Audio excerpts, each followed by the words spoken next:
Welcome, everybody, to another episode of Strife's Sanctum podcast. My name is Citizen Strife, and this week I'm going to be talking about a franchise that has blossomed into really big stuff and went off and did some spin-off games, and one of them was actually kind of good. Not as good as the original, but hey, can't all be favorites. But anyway, it's Persona 5 Strikers. And I've obviously said that Persona 3 through 5 is my favorite franchise. And it's kind of crazy how much they've kind of turned a corner because of like Persona 5 and what it means, you know, because they've been such a good kind of run on such a good run of things lately. The thing that gets me is that they aren't really trying to reinvent the wheel. And, you know, even with stuff like Metaphor and Persona 3 Reload, like, they're sticking to what's working. And when they're doing spin-offs, now I haven't done every spin-off. There's the Phantom X, there's the Persona 5 Tactica. I'm not really into those types of games, or in the, I want to say mobile games in general, but this one came out around 2020. So a couple years after Persona 5, a year before Royal version. But I was very curious because I was not really a Musou guy or a Dynasty Warriors guy. I hadn't really played, Hyrule Warriors. The only experience I really had was the Dragon Quest Warriors game, and it's fine. I might talk about that one someday, but I think there's just something mindless about the combat. So, for me, whenever we're talking about spin-offs, I always kind of go back to Persona Q, because that was Etrian Odyssey, a little bit more my speed. And I talked about this when discussing, like, what is my favorite type of RPG and why I always go back to the turn-based ones. It's the ability to just kind of think through things without, recognizing that if it's a mistake, it's on my end, rather than the game being too fast for my liking, or in the case of some strategy games, too slow. This is in the opposite direction. This is a game solely designed to be not necessarily a joke, but very easy by design. I believe that's the idea. It's the power fantasy of just destroying things. So would a Persona coat of paint solve the issue? Yes and no. It does feel more like a Persona game than a, Musou game, which is good, but it does have some issues that hold it back. But for a 40-hour game, and as I will discuss, it's trying to do something on its own rather than being attached to Persona 5 solely. But if you were to pick it up, other than, the references and the characters and the thing, do you get enough of the Persona 5 stuff in there that you're like, okay, this does feel like Persona 5 still? I think they did an okay job, kind of admirable, really, basically taking what they had and giving as much as they could. Because I would say this is about 75% Persona 5 in tone and presentation, because the slow, very methodical building story is still kind of there. It's not gonna be, there's no social links. It's kind of like The Answer. There's no social links, there's no other bullshit. It's like playing Soul Hackers 2. Like, you're just kind of in the mode. So there's no social interaction or anything. A lot of the characters are kind of what they were at the end of Persona 5, so that it is a game for fans. It's not a game to get into and say, oh, why would I get into Persona? No, I don't think this is going to interest anybody new, because there's not a lot to the characters that you don't already know, and it's also kind of a spoiler too. Like, why would you play a game specifically designed as a sequel? Because that's what this is. It is a sequel game with the same characters and the same setup. And what I will give it is that the new characters do make a good accounting for themselves, specifically two of them. But discussing things in order now. Let's see. The idea with this is Joker and his friends are on summer vacation. So Sojiro gives them an RV, and they just go on vacation. Makoto takes the reins as the driver, and solely the driver because everybody else is too young, I suppose, or hasn't gotten their license. I personally wouldn't let Ryuji drive anyway, so that's a good choice. But yeah, so they have their idea. They're going on summer vacation. While that is gonna happen, they find out that, you know, behind the scenes there's this investigation going on, and these subplots with politicians that were involved with Masashi Shido. I believe that, I forgot if that was his full name, but Shido basically. So one of the main villains from the last game. They're messing around with things, and they come up with this concept known as Emma. Or somebody does, at their beck and call. And Emma is this super AI, basically Alexa or Siri, but, you know, on steroids, because it's a video game. The general gist is it's humanity's companion of sorts, and it can do whatever it wants to do, and everybody loves it. And then you find out that people's desires are being stolen. So that's why the Phantom Thieves are in action.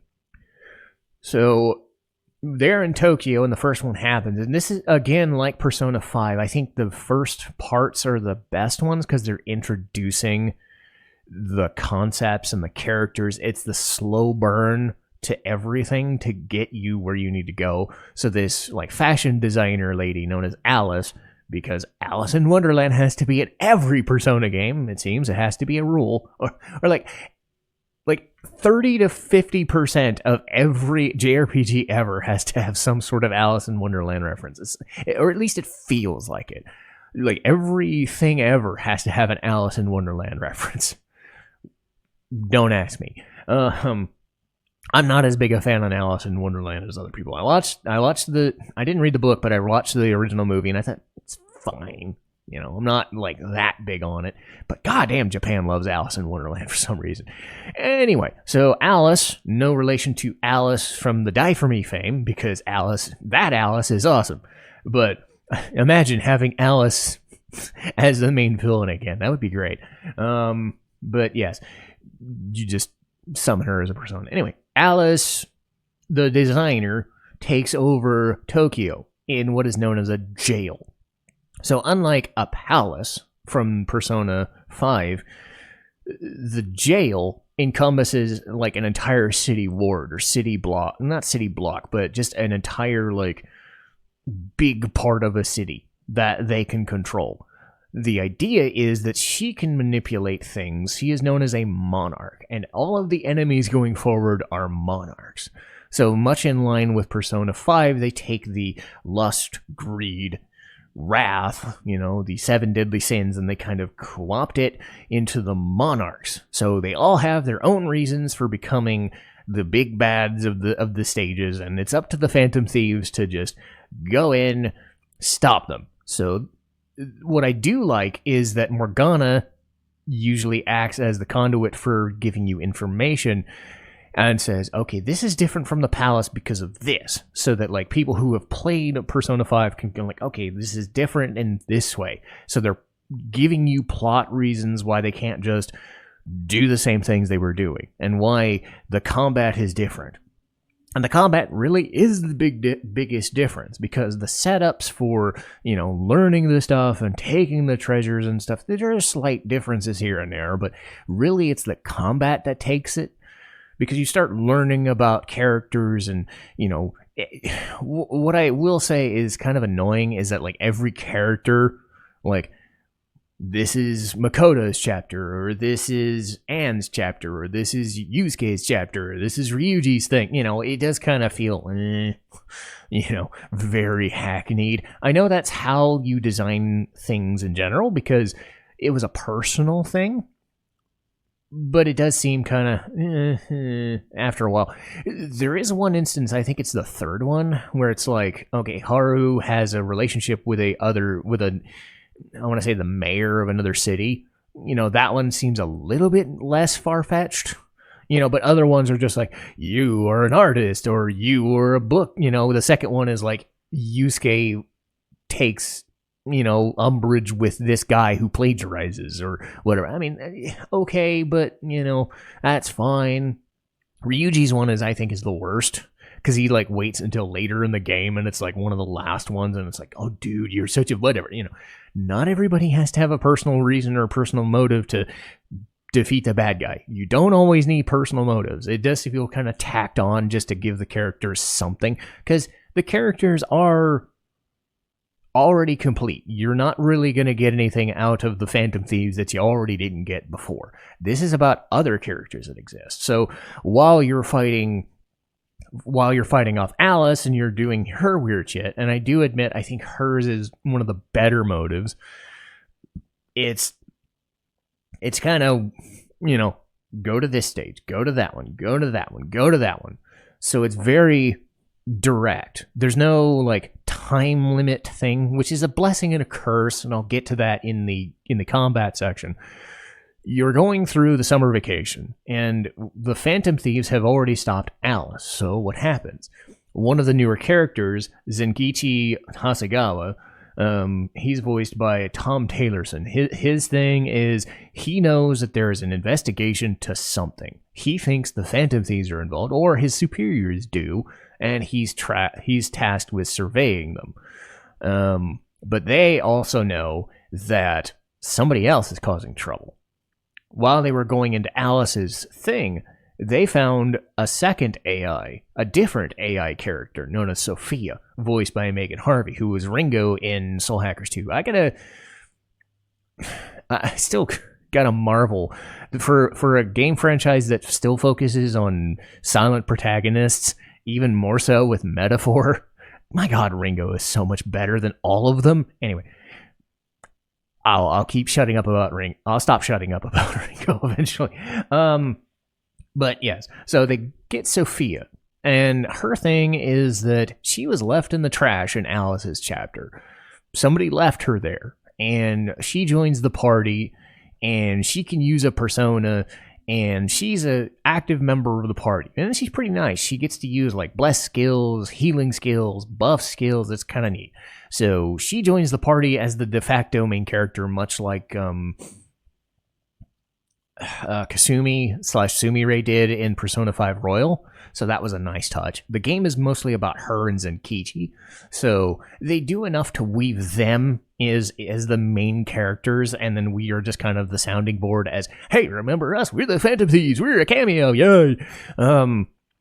As far as what the Phantom Thieves do, they're going around different cities at Zenkichi's behalf because they're going on summer vacation anyway. So they look for other palaces. Sophia is able to kind of detect them. Sophia is kind of an all-encompassing AI in like Joker's phone. So she doesn't have a physical body, but in the metaverse, she can like create a physical body to interact and be a party member, which is neat. So she takes over. She's the navigator. She has her own shop, which is neat. She has all the information. So she basically does what the Emma app already does, which kind of leads into the story later. But as the things are going on, Zenkichi slowly he plays the Dojima role, or the Sojiro role. He's the person that's like, I believe you, but I don't believe you, but I need your help to do the things, to do the thing, and whatever. And at least that's another thing I want to mention, is that this is the third time that they've used the I'm the parent or the adoptive parent of somebody who I have issues with. Because later on in the story, you actually go to Zenkichi's home, and I believe it's Kyoto, and you talk to Akane, his daughter, voiced by Colleen O'Shaughnessy, and she's like, I don't like my dad. He's never here, and he didn't stop, whatever. You find a personal reason and a personal motive there, and then he ends up joining the party too.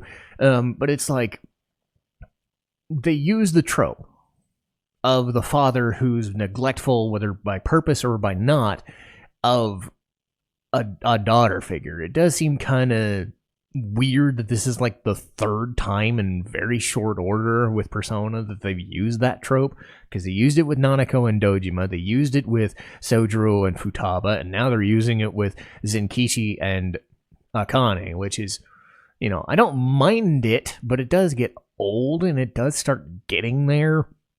But Zenkichi is such a kind of interesting guy because he's kind of a bumbling detective, yet he's, you know, not the most suave dude either. Like, he's not trying to be the smartest, sharp, and, you know, the sharpest tool in the shed. You know, he's not trying to be the, you know, like Dojima, you know. But Dojima is nice, you know. Sojiro is nice when you get to know them. Zenkichi's just kind of a dumbass. But he plays it off really well. He has a subtle charisma that works for him. And he's actually able to kind of see the Phantom Thieves for who they are and be like, you kids are fucking idiots, but I need your help. So, you know, help me out here, you know. And, you know, he uses it against them, but he's also working with them, and it works great. And then his whole power is like physical attacks and other crap because, I guess, he joins the party too.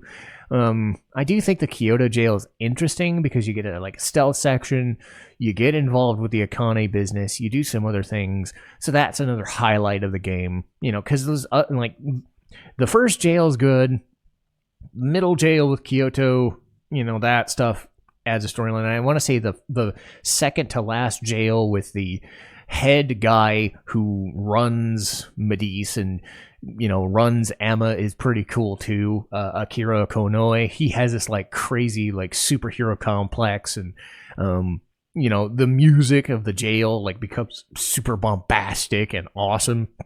And I'll get to the music later as well. The thing is that they give you enough in the story that you realize that the Phantom Thieves aren't the main players in the story, but they're not detracting from it. Really, they're kind of left to their own devices as conduits for the other main characters. And they do what they can, but you're not going to get anything new out of them you didn't already get in the first game, because they had their moments. They had their stuff. This is them cameoing in their own video game. So what they amount to is a bunch of gags and more banter. And if you liked the banter stuff from Mementos and whatever, this is kind of neat.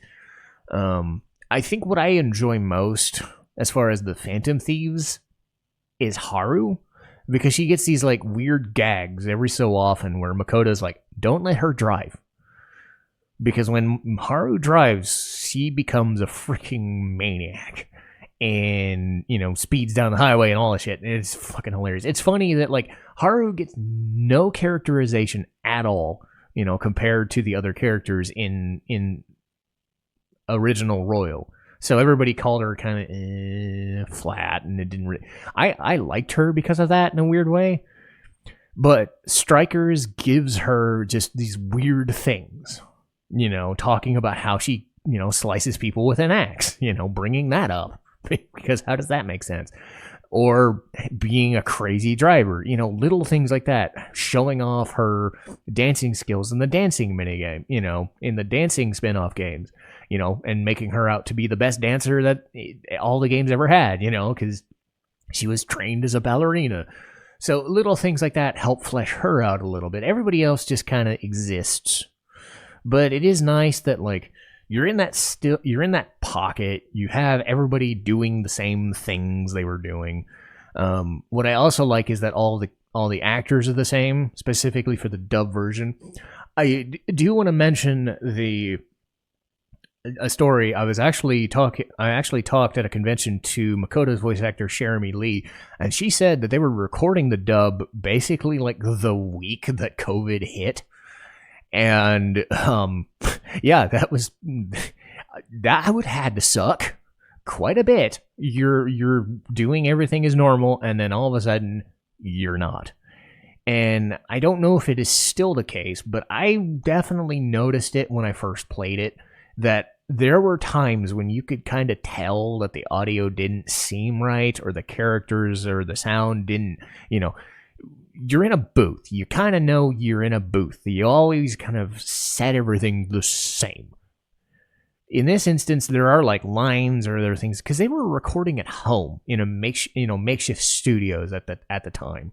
So it stands to reason that some of the actors may not have sounded specifically for the dub. I don't know about the Japanese version, but there were times where either they were away from the mic or they didn't sound as great, because you're recording from home in a disaster situation. So they made the most of it.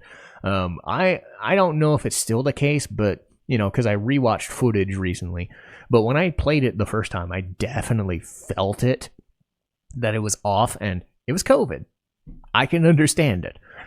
This is the game where I specifically noticed it more than anything else, because we've sort of recovered from COVID and everything's back to kind of pseudo normalcy. It's been years, but still, COVID sucked. So, reminder: COVID was terrible. Let's never do that shit again, please.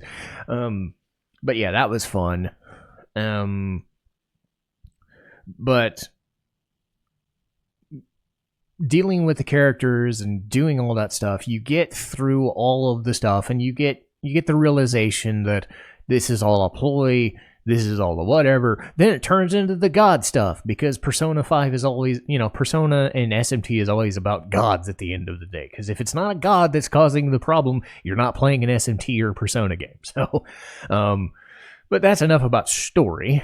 Let me see. Let's get to the battle system. The battle system, I don't know if I like it.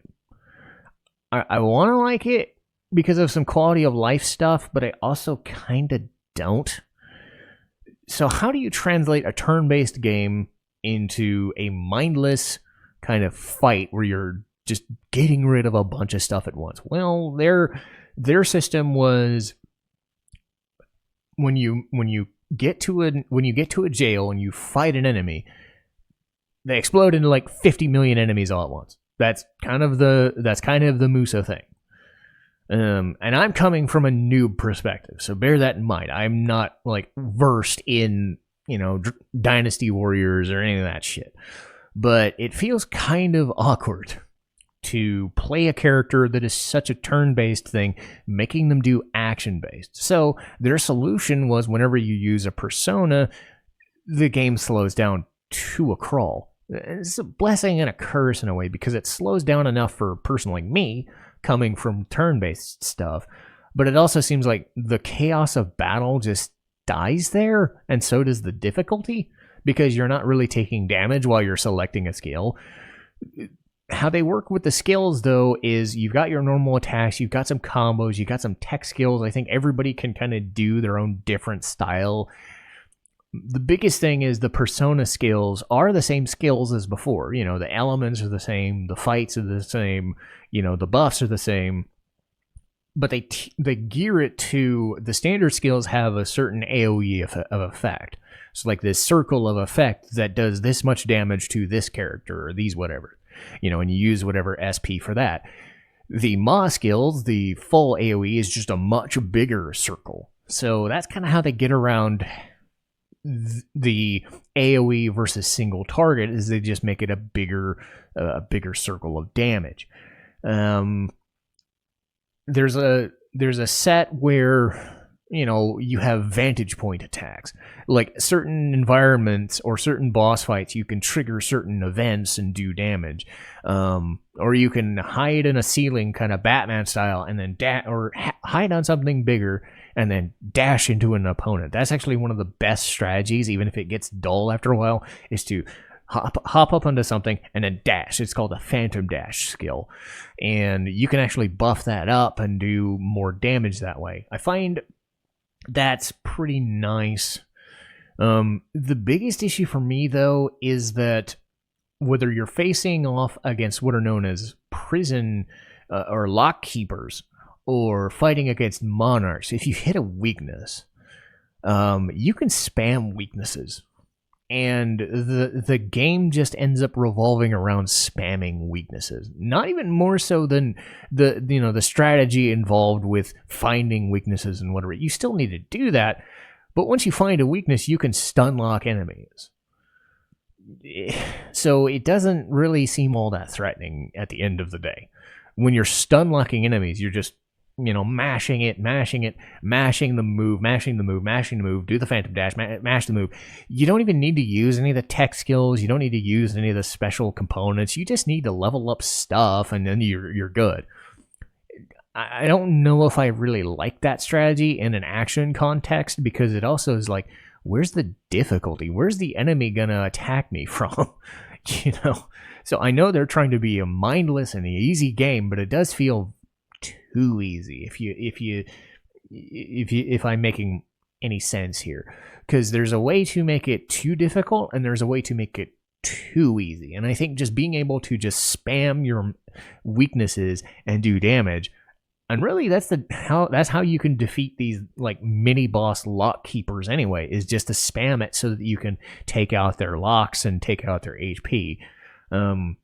But they tie it back into the story, because the lock keepers all tell you, like, this is why this person turned into a monarch and the whatever, and in every place it has the thing and the jails and the why this came to be, and then why they turn into the monstrosity that they are at the end of the level.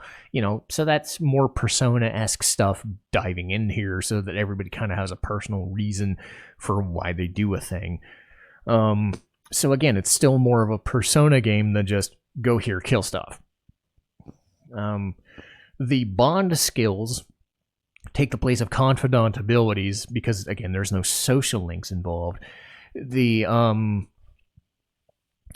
thing with the bond skills is that you can kind of work around, you can buff a HP, you can buff a person's HP or SP, you can make them stronger, faster, whatever. Or you can do little things like you get a discount in a shop, or after battle, Futaba recovers you more, or you get the, little things. There's like this giant screen, and you get these bond skills for leveling up, beating bosses, doing social stuff whenever you can, and you can kind of gear towards what you want. You can change it to have better skills in battle.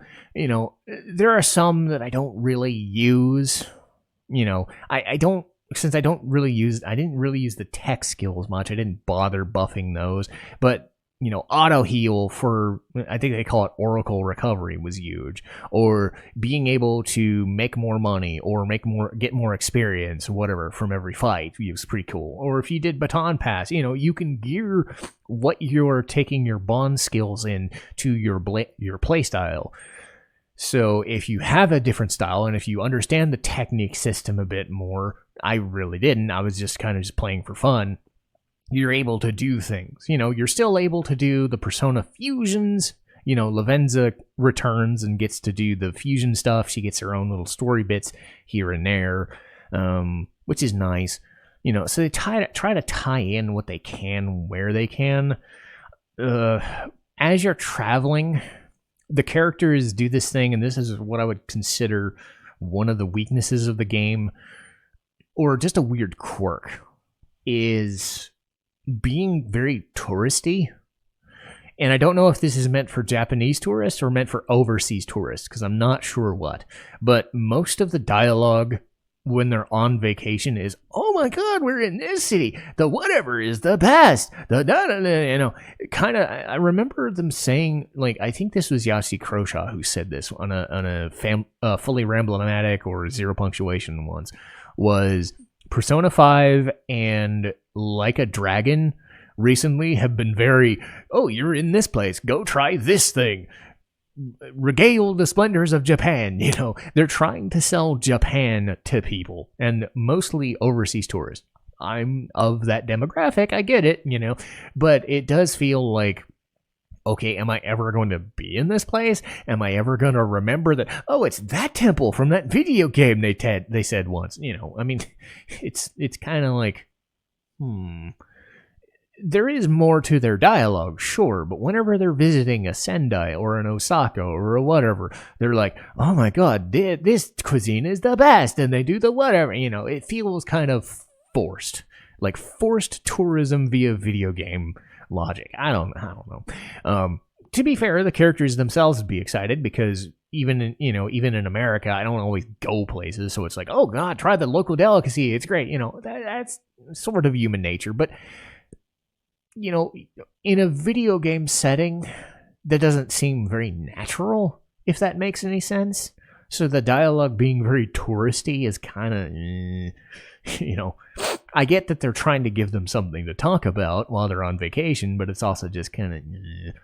The other big problem I have is I already said that the difficulty was kind of nothing, but then you realize because there's no time limit. So unlike other Persona games where you have 10 or 20 days to defeat a boss and defeat a whatever, metaphor is the same way.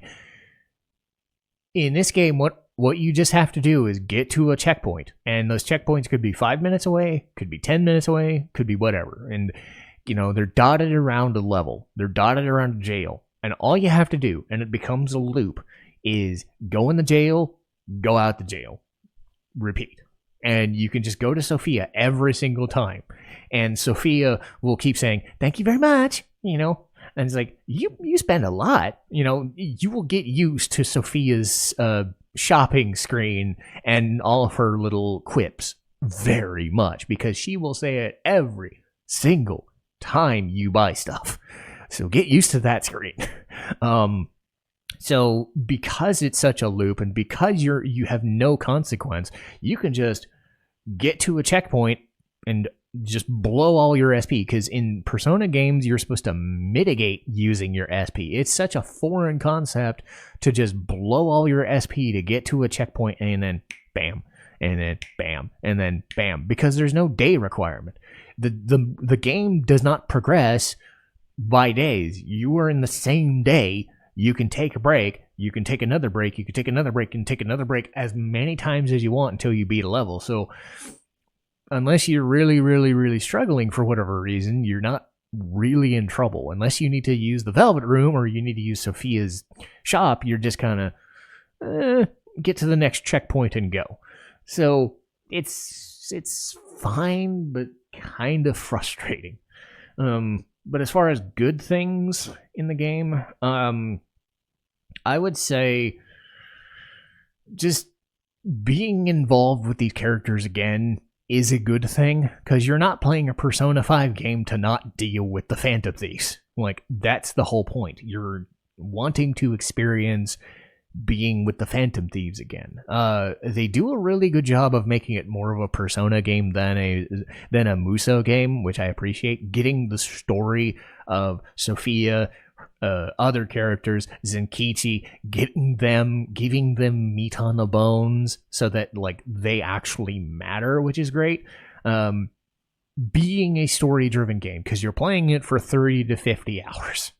So thank God they put in the effort to actually give you a story.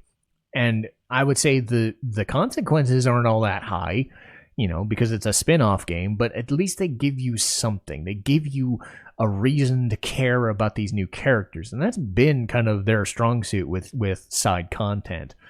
Something I didn't even touch on was the music in the game still always amazing.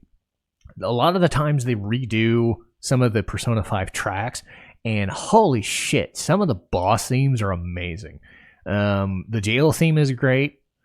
Because they use different composers in this game than Meguro from Persona 5, but they reuse some of the stuff, or they give you new renditions of things. And specifically, Rivers in the Desert, they pull that one out there very near the end of the game, but the version they use is insane.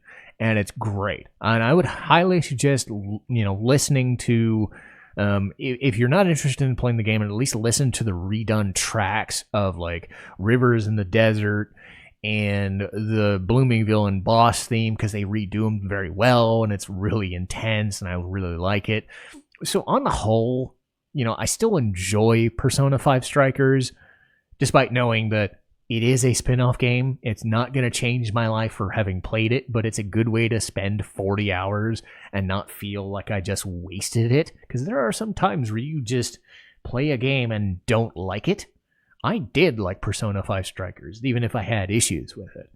But that should do. I know I was a kind of a spotty scatterbrain this week, but it's been a while since I've played Persona 5 Strikers. So I had a lot to talk about. There's a lot more to the game than it looks like just for being a spin-off.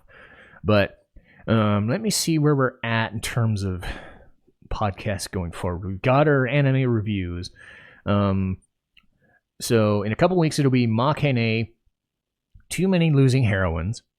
After that will be Dragon Quest III HD 2D Remake, which I beat. Hooray! So I have perfect time to talk about that. Spectre is after that. And soon enough, we'll get into Mega Man, which I think will just be 2 Mega Man reviews. It'll probably just be Mega Man and Mega Man X. At this point, I think it's Mega Man 3 and Mega Man X4, I believe. I want to say that's where I'm at. I'll have to check what stuff I've done in other years. But yeah, I'm still busy as ever. But hopefully it was a good kind of primer on Persona 5 without being too spoilerish. You know, if you haven't played it. But that'll do for me this week, and I'll see you next time. Citizen Strife, signing off.